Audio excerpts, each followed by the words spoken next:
Bueno, nos encontramos hoy acá reunidos como compañeros y como equipos de trabajo. Somos el grupo número 3, que está conformado por Félix Mario. Él es un filósofo, trabaja en la parte social en la ciudad de Cúcuta. También está Estefanía. Estefanía es trabajadora social, trabaja con la Secretaría de la Mujer en San Antero, Córdoba. Y están mis compañeras Andrea, que es contadora, Marley también contadora, y quien les habla, Milena Carolina, que es también ingeniera agroindustrial, y laboramos en la Secretaría de Educación del Departamento del Meta. Queremos, digamos, abrimos esta conversación o este panel, digámoslo así, o este momento de podernos reunir y hablar bajo dos temas muy importantes. Uno en especial que hoy en día suena en todos los ámbitos laborales, tanto en el sector educativo como en el empresarial, y es la inteligencia emocional. Es esa capacidad que tiene el ser humano de reconocer, entender y gestionar sus emociones y las de las personas que lo rodean.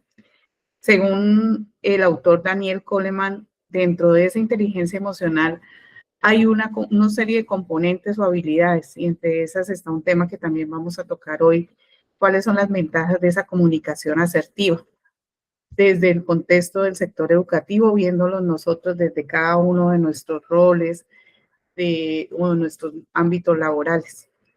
En especial, pues nosotros con mis compañeras y empezamos hablando desde el otro lado de la parte administrativa, viendo a nuestros docentes y directivos docentes del sector educativo, que hoy en día y después de la pandemia más que todo, se empiezan a ver casos muy especiales o muy marcados sobre la salud mental de los docentes y directivos docentes.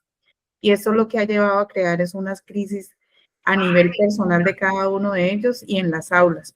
Por eso a veces decimos, ¿por qué el niño o el estudiante no quiere estar en ese salón de clase? ¿Por qué a un directivo o a un director rural a veces manejar un grupo de trabajo, de compañeros de trabajo, se le ha dificultado? Y el desbordamiento tan grande que hay a veces en las secretarías, y más, por ejemplo, nosotros que conocemos el tema de planta de personal, es la angustia con lo que ellos llegan a pedir, sea el traslado, una reubicación, su incapacidad por salud mental y muchas veces su pensión de invalidez por presentar problemas emocionales muy marcados, y que ellos en este momento pues no tienen esa ayuda desde la parte social o desde su salud para prestarle una atención y como un adecuado tratamiento o una ayuda que ellos en este momento están necesitando, que esto repercutiría en la calidad educativa, en nuestros niños, niñas, jóvenes y adolescentes. ¿Para qué? Para que podamos garantizarles a ellos una permanencia también en las aulas, una calidad de vida y sus proyectos de vida a futuro, y que seamos mejores seres humanos o mejores ciudadanos. Ese, digamos, abrebocas de esta conversación, ese tema tan importante que es la inteligencia emocional y la comunicación asertiva en el sector educativo. Andrea, no sé tú qué me puedes aportar a este tema. Bueno, compañeros, pues lo que pasa es que la inteligencia emocional es un concepto, ¿sí? Que, como usted lo dijo, la pandemia nos conllevó como a descubrir ciertas falencias que tenía todas las personas, ¿sí? ¿Y cuál fue? La parte de su manejo de emociones. Resulta que en esta investigación, pues, uno pensaría, venga, vamos a tener muchos artículos, ¿sí?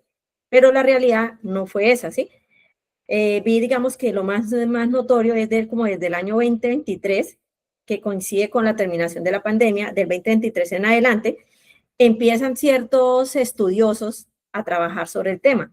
Pero encontré que uno de los mayores exponentes que tenemos sobre la inteligencia emocional es el señor Daniel Goleman. Él es de profesión psicólogo, periodista y ahora escritor.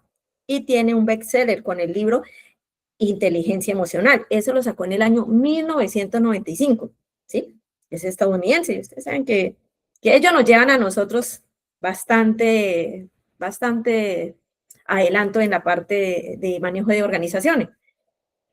Como lo dijo mi compañero, o sea, nosotros en la Secretaría de Educación pues vemos muchos problemas del recurso humano. pero tenemos que ver que la educación, los establecimientos, es un establecimiento educativo. Entonces, por ejemplo, en esta investigación, pues primero, como ya sabía que el señor Daniel Goleman, como le dijo mi compañera, él se basó en su estudio en 5 pilares, ¿sí? Esos pilares que decían, venga, primero yo tengo que tener una autoconciencia, saber qué emociones me pueden embargar. Luego viene la parte de la autorregulación, porque pues la verdad, digamos, como funcionaria, o sea, les estoy diciendo aquí algo personal. A veces cuando uno atiende personal, uno se somete mucho a diferentes emociones, ¿sí? Hay situaciones que le generan a uno frustración, nos generan a veces rabia, impotencia, y resulta que nuestro organismo sufre ciertos cambios y nosotros a veces no podemos dominarlos, ¿sí? Entonces, eso, digamos, son los 2 primeros. Autorregulación es mirar qué síntomas me está, digamos, mi cuerpo generando. Por ejemplo, a mí, en un ataque de, digamos, de rabia, ¿sí? A mí se me baja la presión, se me ponen las manos frías. Entonces, ahí es donde dice, venga, yo ya sé que estoy en esta circunstancia, paro, respiro, para poderme enfocar realmente en lo que es, que esto se llama la motivación. Resulta que ahorita ha cambiado mucho y empezamos con esta visión a romper unos paradigmas. Antiguamente, por ejemplo, la visión que tenían las personas es, venga, yo voy a estudiar para tener plata. Resulta que ahora, digamos, vamos a ver que muchas veces la gente ya no está pensando en plata, sino está pensando en cómo poder aportar al ser humano para que sean mejores, ¿sí? Porque está entendiendo de que entre más buenos, digamos, seres humanos, bajo un concepto de lo que pues cada uno entiende sobre eso, podemos llegar a una meta común. Viene la parte empática, o sea, después de que yo ya sé, puedo empezar a entender a las demás personas, ¿sí? Y si yo las entiendo, pues yo puedo de pronto influir en sus decisiones, ¿sí? Porque a veces también esa es otra de las cosas que, por ejemplo, en los 2 artículos que vi, que el primero fue el de liderazgo y habilidades blandas en la gestión directiva, que precisamente fue un artículo publicado por una ingeniera mecánica, ¿sí? Sin estar en el aula, ella ve la importancia de esto para la gestión educativa, ¿sí? La otra es la inteligencia emocional y la comunicación asertiva como herramientas para liderazgo de equipo, que esto lo hace el señor Simón Cardona Gaitón, quien es un catedrático de aquí de Colombia. Pero entonces, ¿a qué me lleva esto? Que, que digamos la parte educativa y todas nuestras políticas educativas, por ejemplo, nosotras que estamos tan metidas en ese cuento, vemos que Colombia está dando una visión, o sea, está retomando sus principios, porque la Constitución dice, venga, yo me voy a enfatizar es en proteger al ser humano, pero con el traspasar de todos esos años, las políticas en vez de ayudar, lo que ha hecho es que la gente crear un margen y una brecha, creando, digamos, que unas personas sean excluidas, que se marque mucho la parte, de, digamos, la parte económica. Y eso ha generado un lastre de familia a familia. Entonces, por ejemplo, todos los autores se están basando mucho en esa parte. Entonces, pues sí, o sea, de verdad que antes de, digamos, de ver las ventajas, o sea, me pareció muy interesante entender qué era la inteligencia emocional, ¿sí? Y para qué nos va a servir a nosotros en los diferentes campos que cada uno se desempeña. No sé, Marlicita, ¿qué podrás decirme? Bueno, compañeras, pues yo coincido totalmente con los 2 aportes de Milena y Andrea, pues ya que tanto en el contexto educativo, llámese directivo docente, coordinador o el docente de aula, debe tener una inteligencia emocional para poder saberse relacionar, para saberse comunicar. Y creo que eso va pues en la parte administrativa, llámese en la oficina que cualquiera de nosotros ámbitos estemos, hasta en nuestro mismo hogar, ¿sí? Porque nosotros tenemos que saber cómo transmitimos y el poder que podemos llegar a tener para conseguir el fin, que es el producto, y sacar un proyecto, bueno, llámese lo que se llame, pero eso es en contexto ser un líder para mí, ser íntegro, tanto que tenga una inteligencia emocional y una comunicación asertiva. Esto nos lo especifica muy claro el autor Palacio González del 2020. Él nos dice que en la inteligencia emocional nos permite reconocer, comprender y regular nuestras emociones y las de los demás. Si yo soy líder de nuestro equipo de trabajo, ¿por qué se ve? Se ve de pronto en muchos contextos que yo hago un trabajo y no es para que me pongan excelente, pero sí para que sea algo gratificante, ¿sí?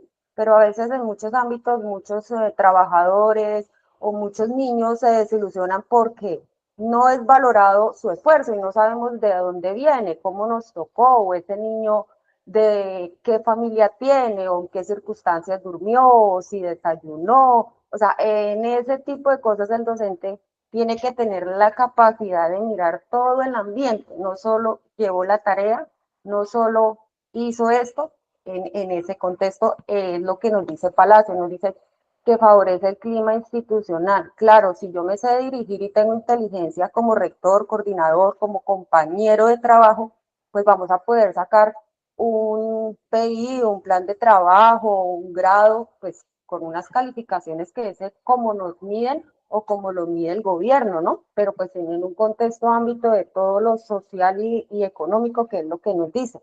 Los procesos de enseñanza, capaz de gestionar conflictos, ¿sí? Tanto del docente, de su equipo, hasta de la señora de la cafetería, todo el ámbito institucional que lleva a resolver y tener la capacidad, es el concepto personal de no dejarme afectar, ser imparcial para poder ser justo.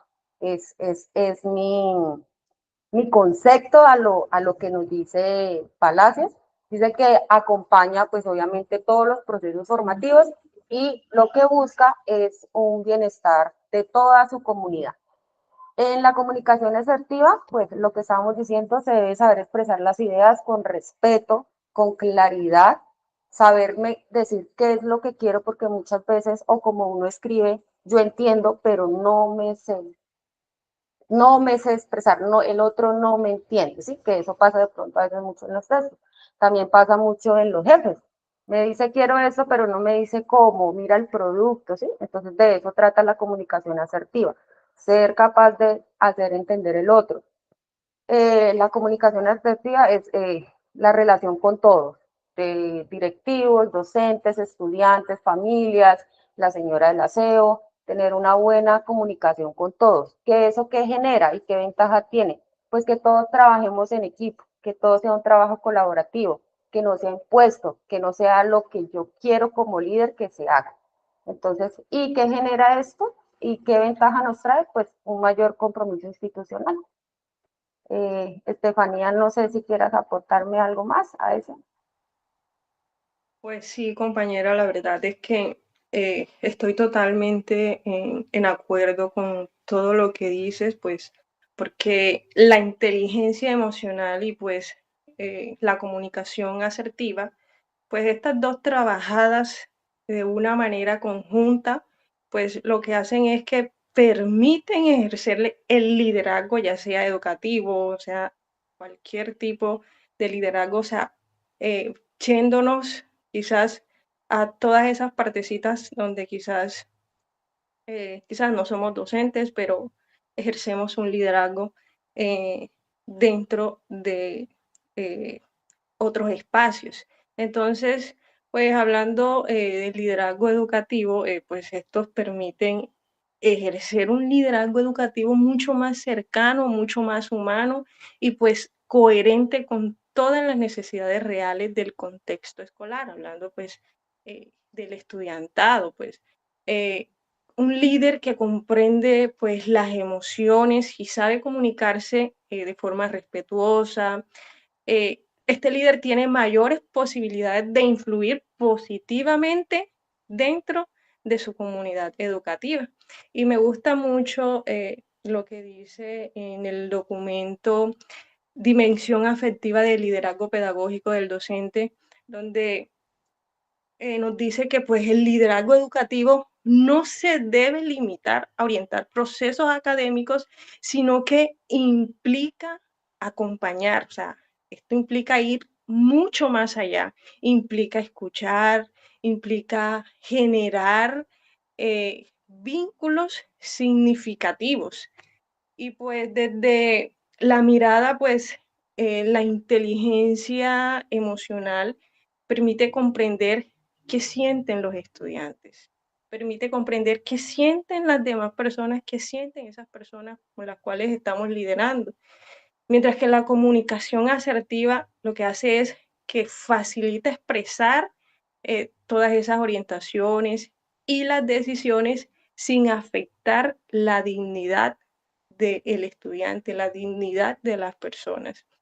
Y como a manera de conclusión, estas dos competencias fortalecen que haya un liderazgo educativo que inspire, un liderazgo educativo que motive, que transforme y que construya, que aporte a la construcción de comunidades educativas mucho más humanas, mucho más participativas y comprendidas, comprometidas con el aprendizaje integral, porque lo que debemos todos como docentes, como líderes dentro de cualquier área que de pronto estemos liderando, y es eso, que impactar de manera positiva a todas esas personas con las cuales nosotros estamos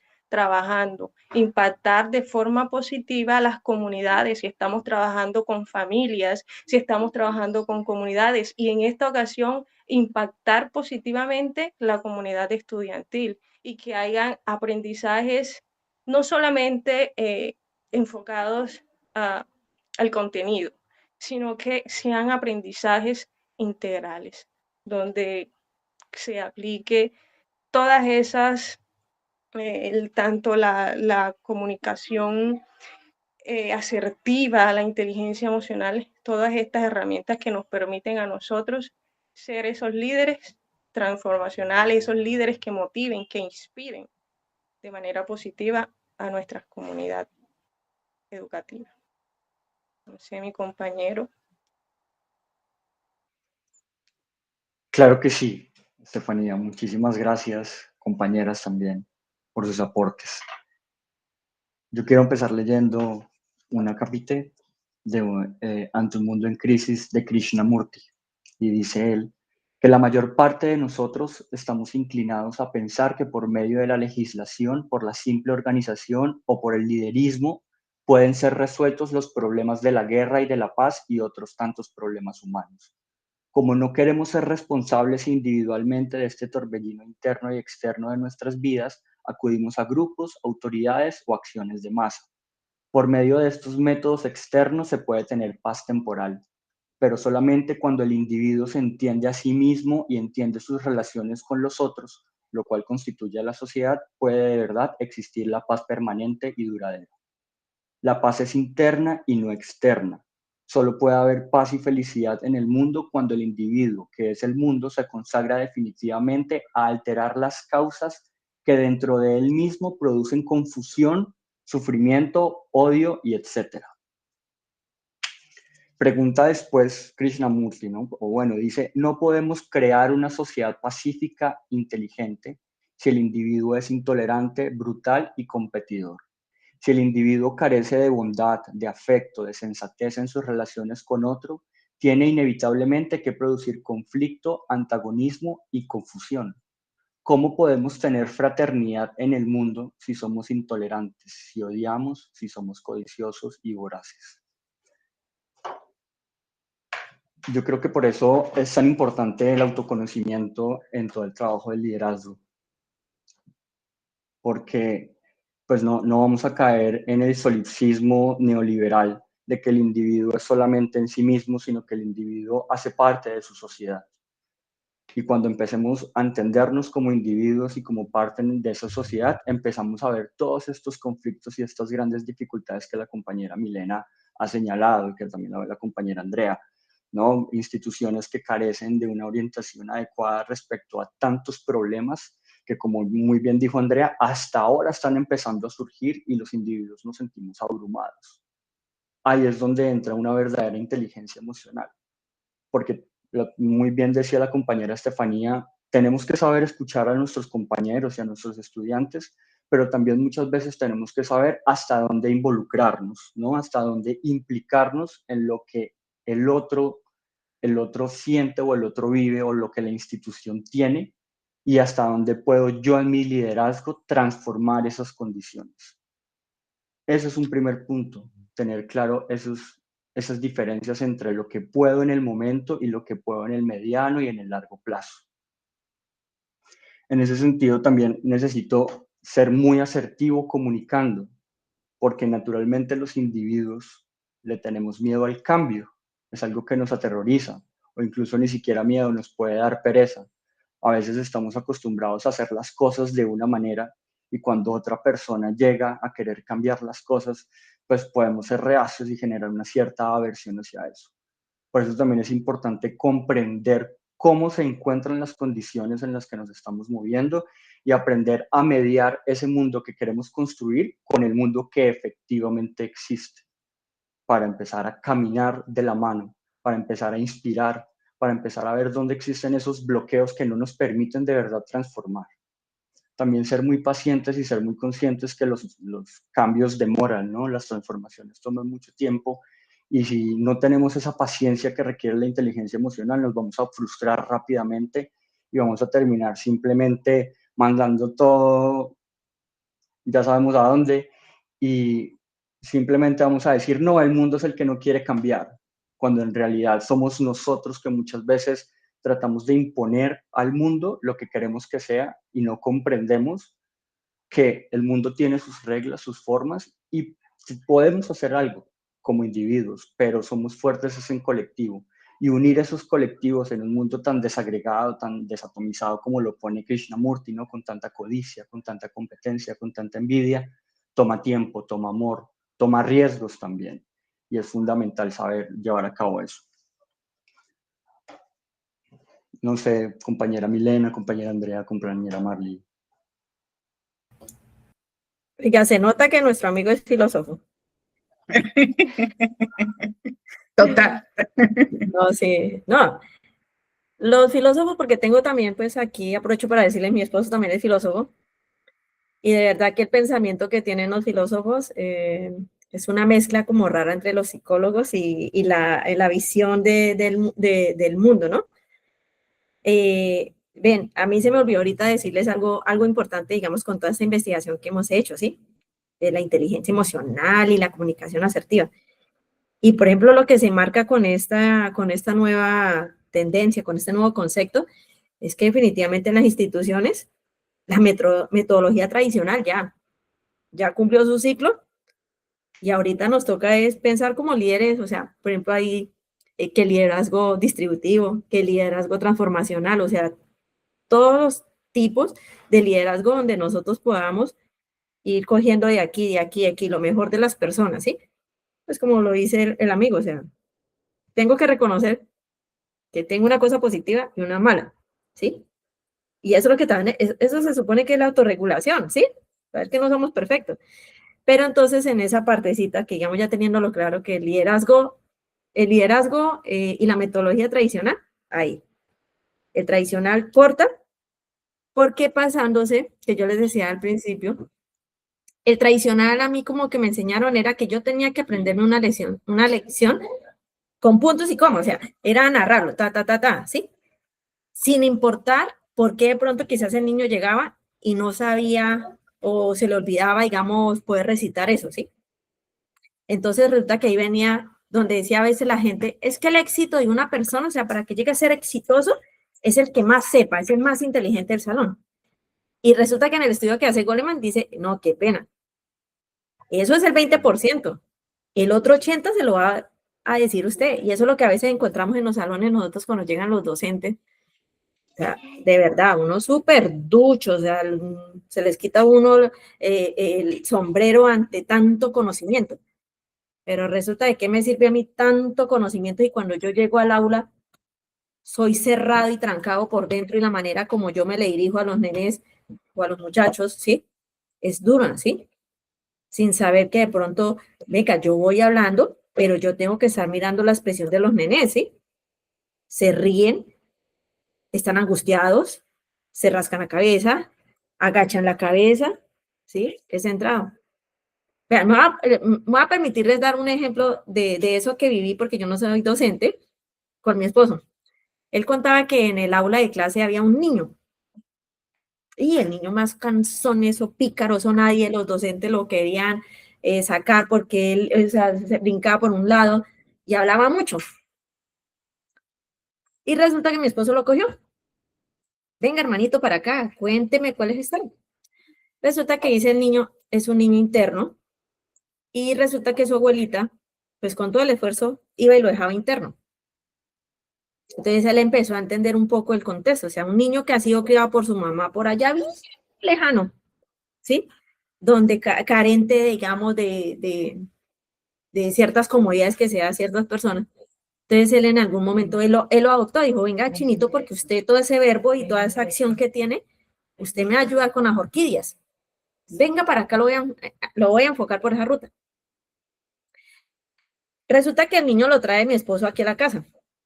Y coincidimos en que yo tengo un hijo que tenía la misma edad del niño, ¿sí? Y pues el niño venía con su ropita.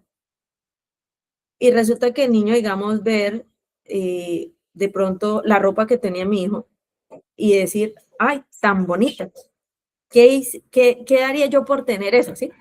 Mira, automáticamente pues eso lo hace uno, digamos, o sea, como entender las circunstancias y poder uno reaccionar positivamente ante eso, ¿sí?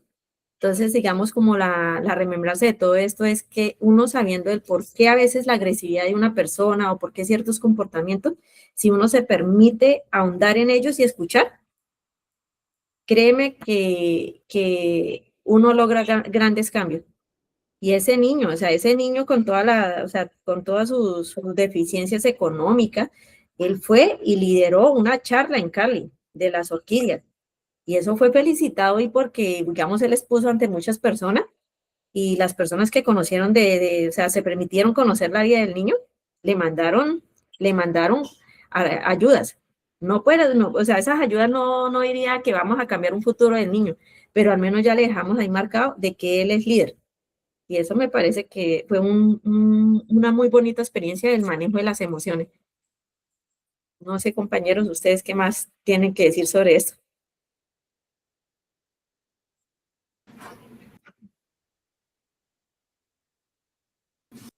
Bueno, yo como por ir ya finalizando y concluyendo este espacio, porque yo creo que aquí nos darían días o tardes hablando todo ese tema de la inteligencia emocional y de todo lo que sucede en las aulas con los niños y que cada uno ha experimentado desde cada uno de los roles y papeles profesionales que tenemos.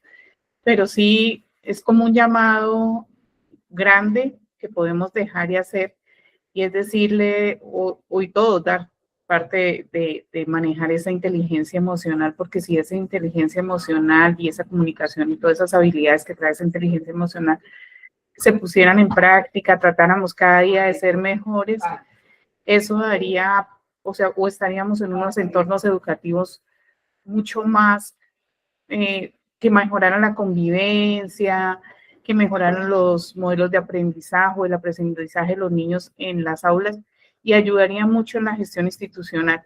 Yo cerraría que es como un llamado desde cada uno de los que estamos haciendo estos cursos de liderazgo y estudiando estas maestrías en educación, no irnos después de que pase esto y continuar como siempre lo seguimos haciendo, sino ir dejando semillitas, ir sembrando, ir hablando y replicando de la importancia que tiene estas dos cosas de las que hablamos o estas dos palabras tan grandes y con tanto significado de las que hoy hablamos. Y gracias, compañeros. En serio que ha sido, yo creo que un ejercicio de retroalimentación los unos con los otros en esta tarea. Así es. Sí, compañera, Muchas gracias.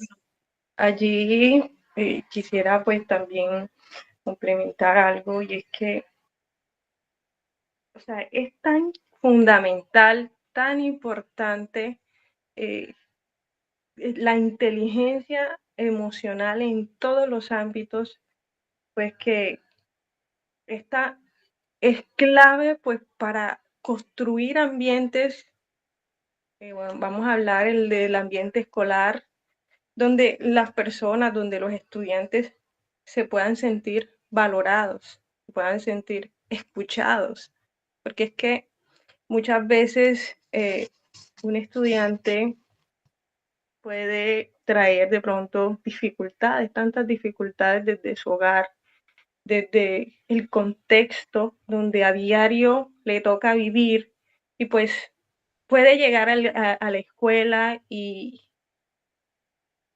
queriendo encontrar a alguien, a un docente, a un líder que lo apoye, que, que sea más que esa persona que le va a transmitir contenido, que sea una persona que pueda escuchar, que pueda sentir la confianza plena en de pronto confiarle las situaciones por las cuales está atravesando.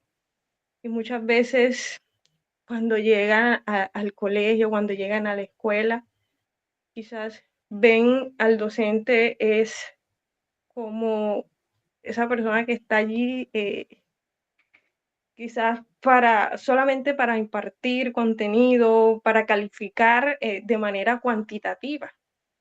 Entonces, sí, me gusta mucho este tema porque más que ser esos docentes, más que ser esos líderes, que solamente llegamos a la escuela o a las comunidades para impartir un contenido, que seamos esos líderes que en verdad podamos eh, inspirar, esos líderes que podamos eh, darle confianza, que las personas tengan confianza hacia nosotros y, y puedan sentir que en nosotros hay esos profesionales con esa escucha activa, esos profesionales que los valoren a ellos como personas.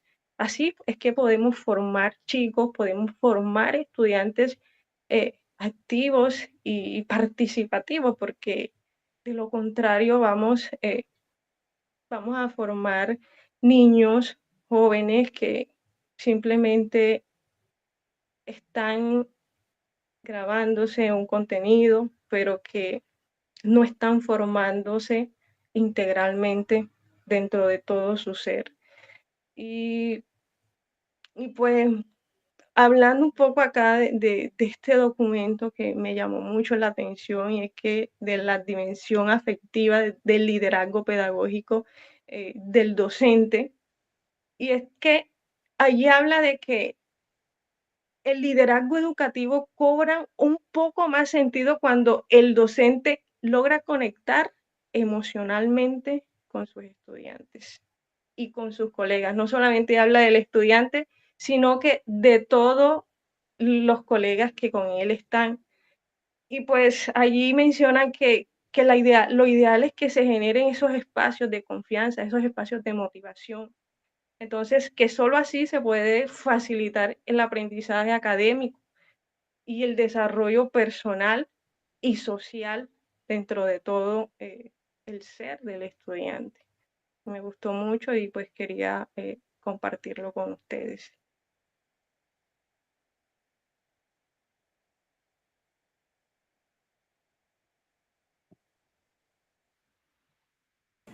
Yo quisiera Bueno, brevemente el cuestionarnos, ¿no? El cuestionarnos constantemente los prejuicios.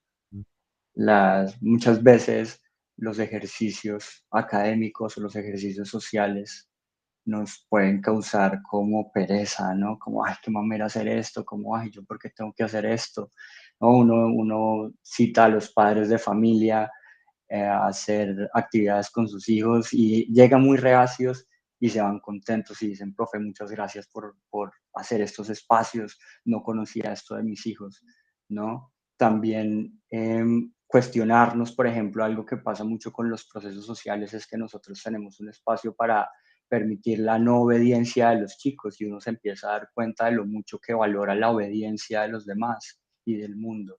Entonces como que uno se frustra cuando los otros chicos no le obedecen a uno. ¿Y por qué no me obedece? Y cuando uno se da cuenta, bueno, ¿y a qué me importa que no obedezca? ¿No? Como que uno habla desde el miedo que uno tiene y quiere que el otro le obedezca, porque es el miedo de uno hablando. Y cuando uno se da cuenta que no debe tener miedo a eso, pues le permite que el niño explore más o que el adolescente explore más. Ahí la inteligencia emocional creo que también tiene un espacio muy interesante para cuestionarnos a nosotros constantemente. Muchísimas gracias, compañeros, de verdad que muy, muy valiosos sus aportes y la reflexión que suscita.